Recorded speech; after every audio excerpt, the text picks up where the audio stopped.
இன்றைய தியானம். என் ஆத்துமாவே கர்த்தரை ஸ்தோத்திரி. என் தேவனாகிய கர்த்தாவே, நீர் மிகவும் பெரியவராயிருக்கிறீர். மகிமையையும் மகத்துவத்தையும் அணிந்து கொண்டிருக்கிறீர். சங்கீதம் 104:1.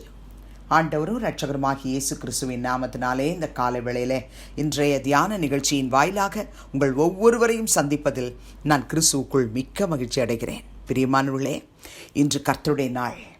இந்த நாளிலே நாம் யாவரும் நம்முடைய திருச்சபைகளுக்கு கடந்து சென்று நம்முடைய ஆத்துமாவுக்கு கடந்த வாரம் முழுவதும் அவர் பாராட்டின தயவு, இரக்கம், அவர் பொழிந்தருளினதான நன்மைகள் எல்லாவற்றையும் நினைத்து நம்ம வாயை விரிவாய் திறந்து நன்மையினால் நிரப்புகிற கர்த்தரை ஸ்தோத்தரிக்க போகிறோம். அதற்கு முன்பதாக சங்கீதக்காரன் எழுதினதான இந்த வார்த்தையை தியானித்து ஆராதனைகளுக்காக, ஊழியர்களுக்காக, விசுவாச மக்களுக்காக நாம் ஜெபிக்க போகிறோம். பிரியமானவர்களே, இங்கு சங்கீதக்காரன் எழுதுகிறார், என் ஆத்துமாவே கர்த்தரை ஸ்தோத்தரி. உண்மையாகவே ஒவ்வொரு கர்த்தருடைய பிள்ளைகளும் முதலாவது நம்முடைய ஆத்மாவோடு நம்ம பேசணும். என் ஆத்மாவே நீ கர்த்தரை ஸ்தோத்தரி. ஏனென்றால் அவர் உனக்கு பாராட்டின நன்மைகள் ஏராளம் ஏராளம். சங்கீதம் 103:1-2 வசனத்தில் தாவீது என்ன சொல்கிறார்? என் ஆத்துமாவே கர்த்தரை ஸ்தோத்தரி, என் முழு உள்ளமே அவருடைய பரிசுத்த நாமத்தை ஸ்தோத்தரி. என் ஆத்துமாவே கர்த்தரை ஸ்தோத்தரி, அவர் செய்த சகல உபகாரங்களை மறவாதே. இந்த வார்த்தையை அனுதினமும் சொல்ல வேண்டும். நம்ம இதை எப்போ சொல்லுவோன்னு சொன்னால், ஒரு ஜெபம் முடிஞ்ச உடனே, வீட்டு கூட்டமோ ஆராதனையோ முடிந்த பிறகு இந்த வார்த்தையை நம்ம மனப்பாடமாக அறிக்கை செய்வோம். ஆனால் ஒவ்வொரு கர்த்தருடைய பிள்ளையும் 24 hours ஆத்மாவோடு பேசிக்கிட்டே இருக்கணும்.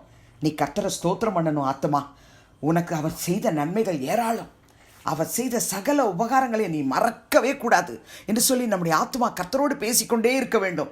இதே 103 சங்கீதம் 22 வசனத்தில் சங்கீதக்காரனாகிய தாவீது எழுதுகிறார், கர்த்தர் ஆளுகிற எவ்விடங்களிலும் உள்ள அவருடைய சகல கிரியைகளே அவரை ஸ்தோத்திரியுங்கள் என்று சொல்லிவிட்டு என் ஆத்மாவே கர்த்தரை ஸ்தோத்திரி என்று சொல்கிறார். இந்த சங்கீதம் துவங்கும் போதும் என் ஆத்மாவே கர்த்தரை ஸ்தோத்திரி என்று ஆரம்பிக்கிறார், முடிக்கும் போதும் என் ஆத்துமாவே கர்த்தரை ஸ்தோத்திரி என்று சொல்லுகிறார்.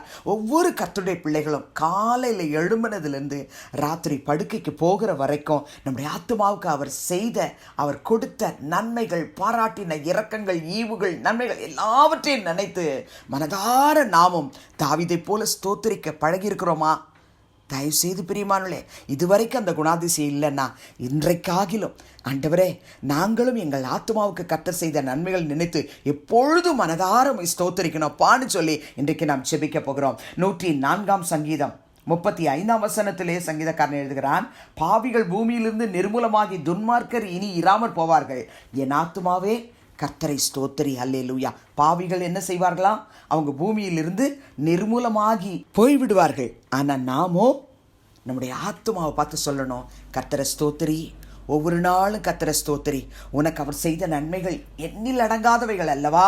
அவைகளை நினைத்து நீ கர்த்தரை ஸ்தோத்திரின்னு சொல்லி அனுதினமும் சொல்லி பழகினாதான் ஆண்டவருடைய ஆலயத்துக்கு போகும் பொழுது நம்மை அறியாமல் நம்மை உண்டாக்கின கர்த்தரை பார்க்கும் பொழுது, அவருடைய வல்லமையும் மகிமையும் தரிசிக்கும் பாக்கியத்தை பெற்றுக்கொள்ளும் பொழுது வாயை விரிவாய் திறந்து நம்ம அவரை துதிக்க முடியும், ஸ்தோத்தரிக்க முடியும். பிரியமானவர்களே, 145 சங்கீதம் 3 வசனத்திலே தாவீது சொல்கிறார், கர்த்தர் பெரியவரும் மிகவும் புகழப்படத்தக்கவருமாயிருக்கிறார், அவருடைய மகத்துவம் ஆராய்ந்து முடியாதது.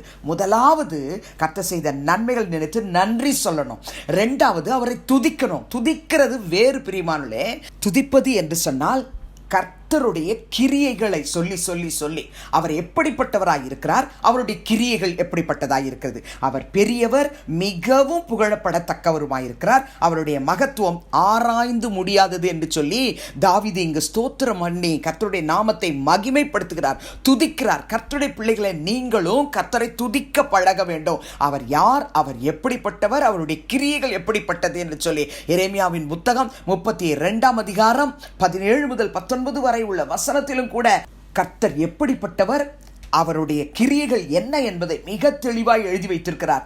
அந்த வார்த்தைகளை வாசித்து, யோசனையில் பெரியவரே, செயலில் வல்லவரே, எங்கள் தகப்பனே, எங்கள் கிரியைக்கு தக்க பலன் அளிக்கிறவரே, எங்கள் வழிகள் மேல் நோக்கமாய் இருக்கிறவரே, நாங்கள் ஒவ்வொரு ஆராதனையிலும் சங்கீதம் 96:6 மகிமையும் கனமும் உம்முடைய சமூகத்தில் இருக்கிறது, வல்லமையும் மகத்துவம் அவர் பரிசுத்த ஸ்தலத்தில் உள்ளது என்று சொல்லி ஆர்ப்பரிக்க எங்களுக்கு உதவி செய்யும் என்று சொல்லி நாம் ஜெபிக்க போகிறோம். ஜெபிக்கலாமா?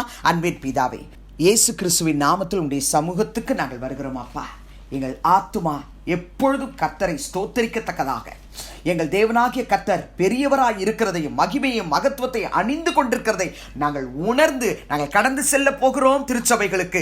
அந்த திருச்சபையிலே கர்த்தர் எழுந்தருளுவீராக, உம்மை துதிக்க வைப்பீராக, உம்மை ஆராதிக்க வைப்பீராக. உம்முடைய பிள்ளைகள் உம்மை ஸ்தோத்தரிக்கும் பொழுது, உம்மை துதிக்கும் பொழுது, உம்மை ஆராதிக்கும் பொழுது நீர் வெளிப்படுவீராக. இந்த நாளிலே உலகம் அனைத்திலும், இந்திய தேசத்திலே, தமிழகத்திலே நடைபெற போகிற திருச்சபை ஆராதனைகளிலே கர்த்தர் ஊழியர்கள் மூலமாய் உம்முடைய வார்த்தைகளை கொடுத்து ஒவ்வொருவரையும் ஆறுதல் படுத்தி, உம்முடைய வார்த்தையினாலே பலப்படுத்தி, இடைக்கட்டி நீர் சந்தோஷமாய் அனுப்ப போகிறதற்காக உமக்கு நன்றி சொல்லுகிறோம்.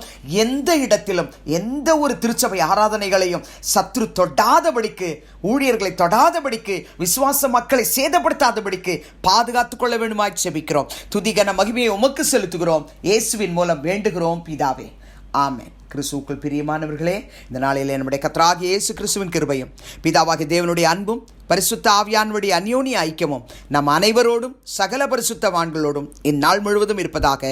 ஆமென்.